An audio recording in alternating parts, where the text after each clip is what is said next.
Hello, everyone. Welcome back. Education 380, Education 500, even Education 599. Hope everyone had a little bit of a, I guess, good, I'll say break, but I guess break from my videos, but we're back on. I just wanted to make sure everyone could focus on what they needed to for midterms. We had some assignments that we could do, everyone could get caught up. Um, with that being said, though, we're back kind of on the regular flow tech blog discussion. So this week we're going to actually look at one that I know everyone is familiar with, but I feel like it's important to kind of go over it mainly because um, one, a lot of people have used it in class, but they haven't actually created anything. And two, just to kind of talk about some of the ins and outs with it. So, with that being said, what we're going to look at is I have it down as quick formative style assessments, and there's a whole bunch of these that you can actually do. There's Quizlets, Quizzes, Quizlet Live, Gimkit, Bookit. We're also going to talk. I know Canva is on later on the syllabus. I may actually go ahead. I have something on the discussion board. I might actually kind of cheat a little bit and get that into the discussions this week so we can kind of look at some other tech down the road. Easily is another one. So what we're going to focus on mostly today, though, with this video is just how to create a Kahoot, a Kahoot. But let me say this: I know Gimkit and quizzes and all that stuff is I should just say it right. Quiz are very popular right now, and if you want to do one of those instead, that is fine. I will be the first to admit I used Kahoot mostly when I taught because that was the big one. That was when it was exploding. Sorry, fix my collar here. Um, so I'm going to show you that. But if you are familiar or if you've been out in the field and you like Quiz or if you like Gimkit and you want to use one of those for a formative style tech, that is totally fine with me. There are videos up for all of them. If you just click right here, should be some stuff in there. Videos on Gimkit. Socratic's another one. Socratic's kind of neat. It's a little more nuts and bolts, but um, I'm going to do Kahoot though, just because I think that's the most popular one. Let me say this: when I used Kahoot with my middle schoolers, it was kind of bare bones still. I know it's got a lot more to it. We're just going to look at, as it says here, you're going to select one of them. You're going to create your free account and you're just going to create a short set of questions. How much you want to jazz up those questions and all is up to you. I mean, I will say this: I know the images, you have to sometimes have an account with Getty Images, but you can use GIFs, GIFs, whatever you prefer. You can actually put those on. I think they're nice for students because you can sometimes give them a little context clues almost to kind of know what answers are, but you don't have to do that. I'm just looking to see that you can make a Kahoot or one of the others like Gimkit. You can actually download this also as a PDF and submit it, or if you want, you can submit the link like what a lot of people do with these. So either one works. Couple other things before we kind of look at how to make a Kahoot. I just want to make the point. I see Kahoots out in the field still. I like it. One thing I would always recommend though, if you're going to do a Kahoot, make sure you have a strict, I'm going to say strict, but I mean just firm set of guidelines related to the classroom rules whenever you're going to do Kahoots, because Kahoots can get out of control very quickly. A lot of times the students are engaged, but if you're actually, the goal is to check for understanding and you want to make sure that your students actually know the content. That's the purpose of it. So you can't be stopping, starting, stopping, starting. I used to have a rule that students could cheer briefly after each question and like quietly cheer, but not like a full blown like eruption. Plus, if your luck is like mine, your principal would walk in right when everything's crazy. So even though the students are engaged, it still sounds like it's a little crazy. So I would just always make sure you have like guidelines for your Kahoot so you can get through what you need to. Um, that applies to the others too, but I know like Gimkit is something you can do a little more independent, and actually they work really well with Google Classrooms and embedding. So with all that being said, what we're going to do this week, we're going to look at Kahoot. I already logged in, and luckily I got something that I wanted to show you all. When you sign up for Kahoot, do not pay for any plans. It's free. You can, like all of these techs, beef them up if you want. A lot of times when you sign into Kahoot, this screen will show up. You do not, and sometimes people will email me and say, I can't get past the screen. It wants me to buy it. It's not. It is one of the things that they have. I'm pointing at my screen. This is all here. All you have to do to get past it You see where it says continue with basic? That's all you need to sign up for. If you click continue with basic, boom, you are in Kahoot. I actually like Kahoot. I think it's fun. I mean, I used it a lot. I use it a lot for things like I did History Bowl or Golden Horseshoe Review or just test reviews. I mean, it's the goal is to learn. So I know Kahoot, some people are not big fans of it, but I liked it. So anyway, we'll go ahead and X that out. As you can see, here's mine. I have 76 that are in there, just different things. Um, some of them, I even still use it today. We did a Praxis 2 review in my social studies methods for the test. We kind of had about 15 minutes and I had some tests from that, so or Kahoots from that.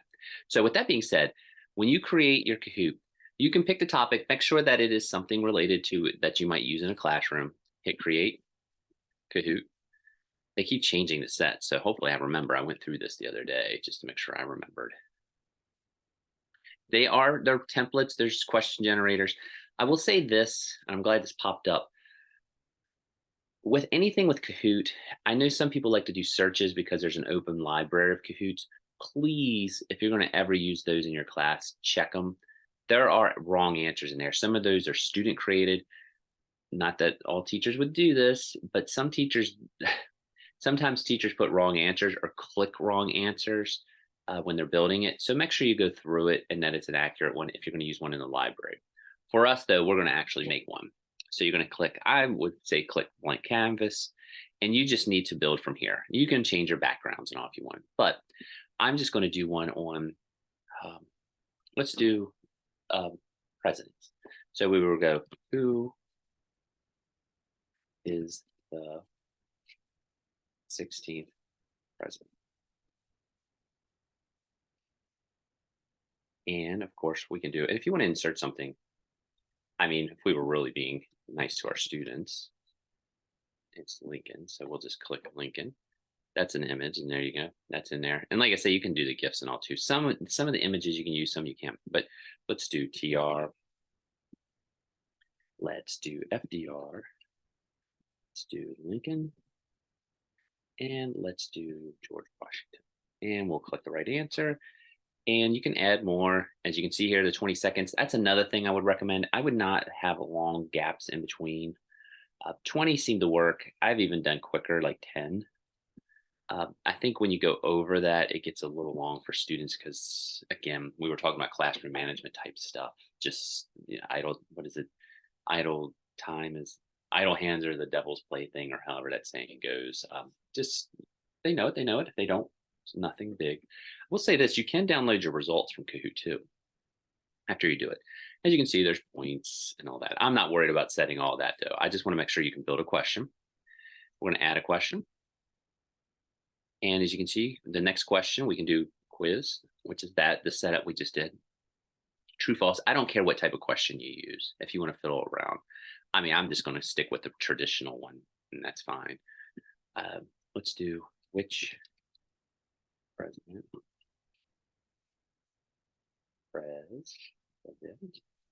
is associated with the New Deal.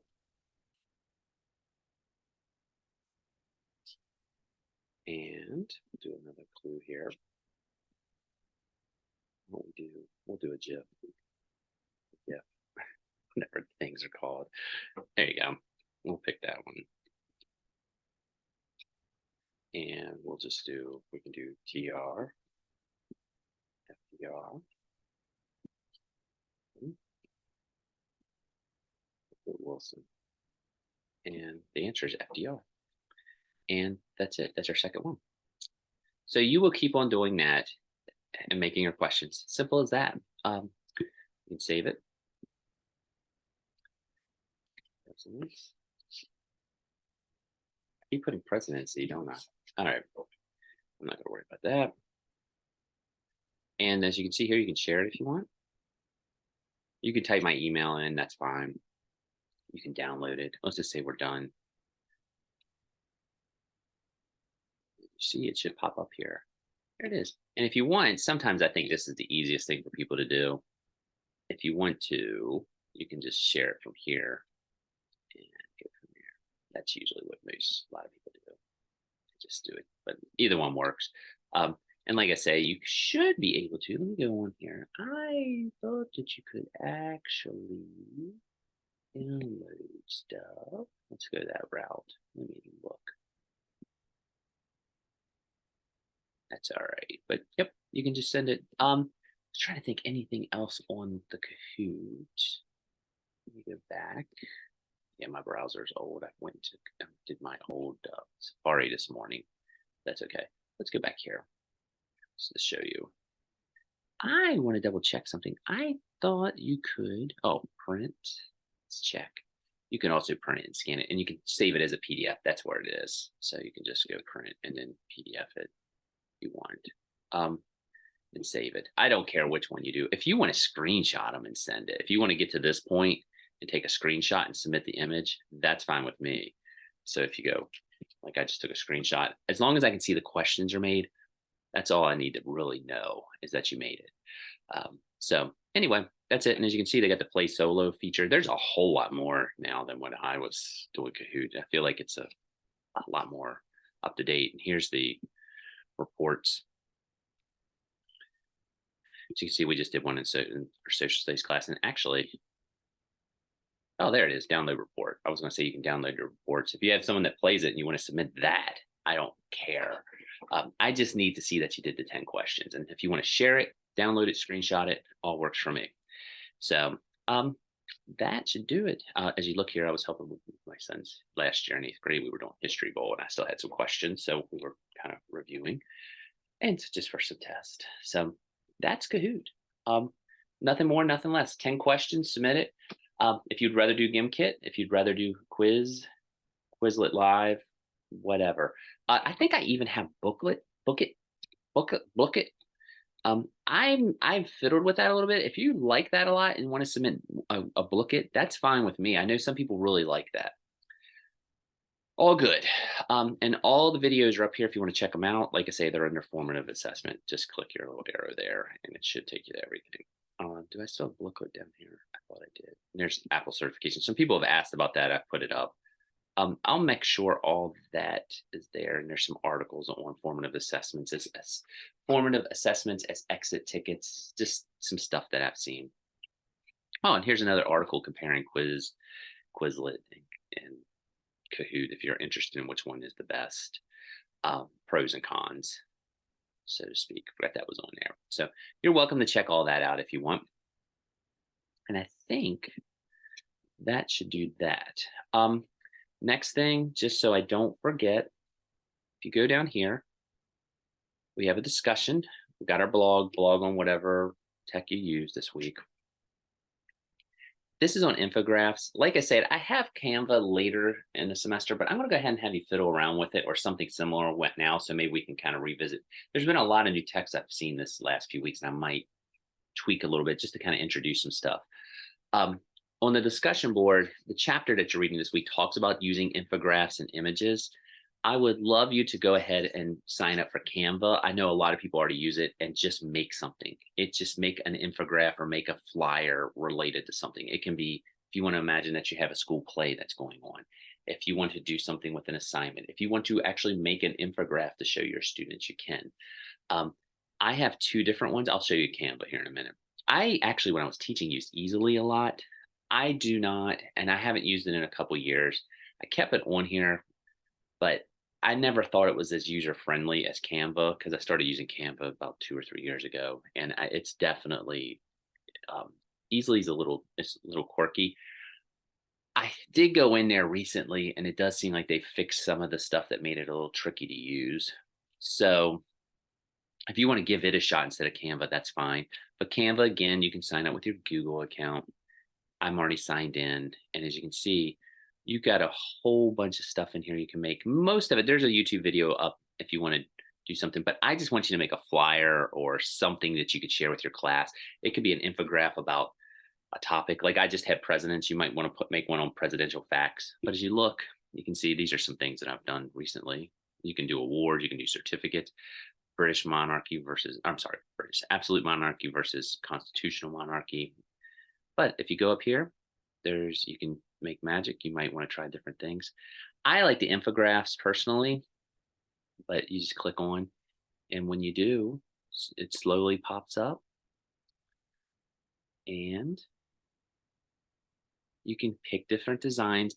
Again, if you're signing up with a free account, you might have it might limit which ones you can use, but I pay a small fee, and you can just start to like edit this. And as you go, you can add a page, you can make it sizer. You should be able to make it a little bigger if you go down here, and you can start typing, and you just click on it and start changing stuff.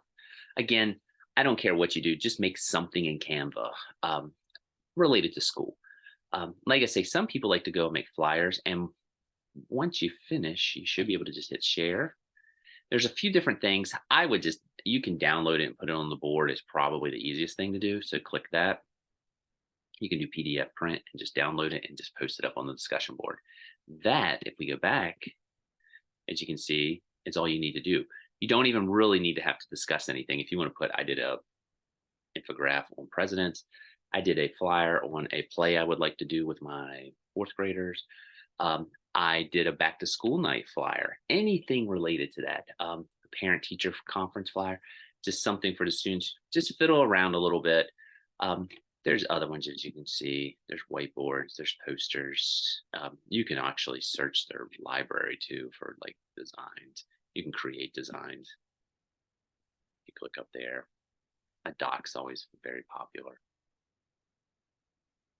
That's what I think a lot of people use. You can just start typing and adding stuff in.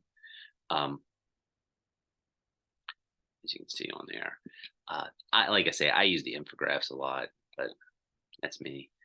Let me get back here. Anything else? Whiteboards. I was going to say, let's do flyer. I think there should be flyer. Yeah, business flyers. Oh, another thing you can do if you want to share it. We really want to get nuts. Let me go back. You can see there's some flyers. You can templates. Let me go back here. I'll do this. Let me click this one. I'm going to sneeze. Excuse me. Bless me. Sorry. I'm not editing that out. Sorry.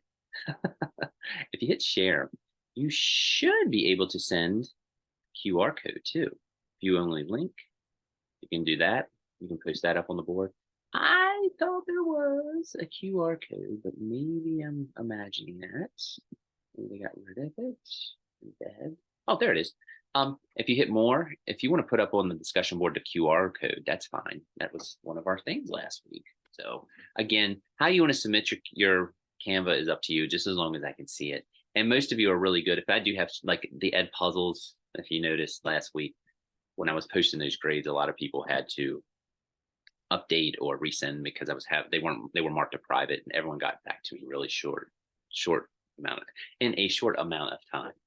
So, alrighty, I'm going to exit out all this. I've babbled long enough.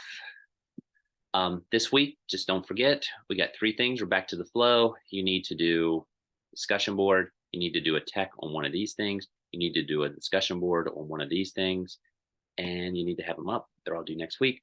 Grading should be up to date as of this video. I'm recording this on Saturday morning, October 7th, as you can see down there. They should be up to date by to Ed Puzzle. I'm starting to work on the QR codes and stuff this week in the discussion boards that we're doing between, but up to Ed Puzzle, everything should be good to go. And that should do it. Hope everyone again survived midterms. Hope everyone's having a good semester. Halfway done. Unbelievable. Work's been great. Thank you very much. I'm going to go ahead and stop share. Tell everyone, have a great week. If you have any questions, feel free to stop by. I know a lot of you do during the week. I like seeing everyone. So have a good weekend. I'm actually recording this. The rain has stopped. The sun has actually come out my window. I don't know if you can see it or not. That was nice. It rained on me. So anyway, I'm babbling. Talk to you later.